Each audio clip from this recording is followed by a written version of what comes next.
como é o proceso? Primeiro pensades nas palabras que riman e despois rellenades o resto ou... Primeiro pensas que lle vas dicir outro na última, que é o que está a xente que faga O gracia. sea, a última palabra. A último verso. O último verso. Claro. Entón, que pasa? Buscas un segundo que rime e o outro é relleno. A veces con máis lógica, a veces con menos. Cando estás dicindo a primeira frase, xa tens que ter na cabeza, ou pensar xa na cabeza dicindo a primeira, facer a segunda para que rime ca cuarta. Pero eso salche no guión. Menos estás dicindo xa é a primeira, xa estás pasando na segunda.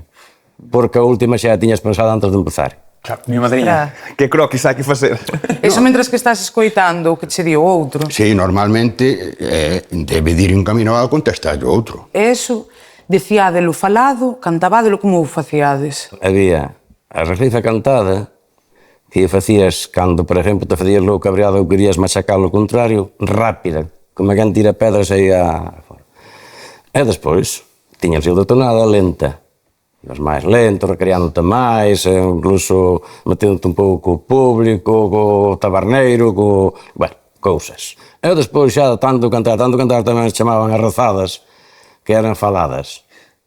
Pero ao público nunca lle gustou tantas rezadas como as cantadas, sempre lle gustou máis as cantadas.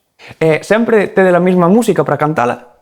Ou cambiades? Normalmente nos cambiamos pouco de tonada. Nos pouco. Hai quen lle gusta máis cambiar, hai 2 ou 3 tonadas máis ou menos que son daqui da zona. Ao mellor cambias un pouquiño, pero bueno, nós temos a nosa tonada que é da regueifa de Bargantiños, a tonada que se cantou sempre toda a vida. A propia daqui do lugar. Cando Suso e Antonio falan da tonada, estánse a referir á melodía que lle daban ao cantar a regueifa. Esta melodía podía variar en función da zona ou en función do regueifeiro.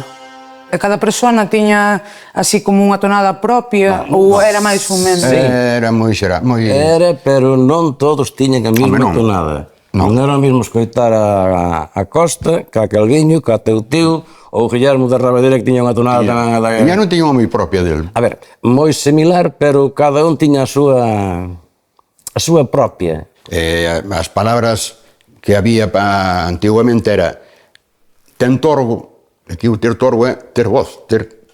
Potencia de voz. Ter potencia. E depois dicía, o outro dicía, armaba ben. Armar ben é dicir improvisar ben. Que lle salían clavadas as rimas. Pois eran palabras propias de que se usaban na regueifa. Entonces, o que ao mellor non tiña a facilidade de armar tan ben porque o outro era superior, o outro compensaba ca voz porque quedaba máis bonita a voz del que a voz do outro. Vale, Fermín.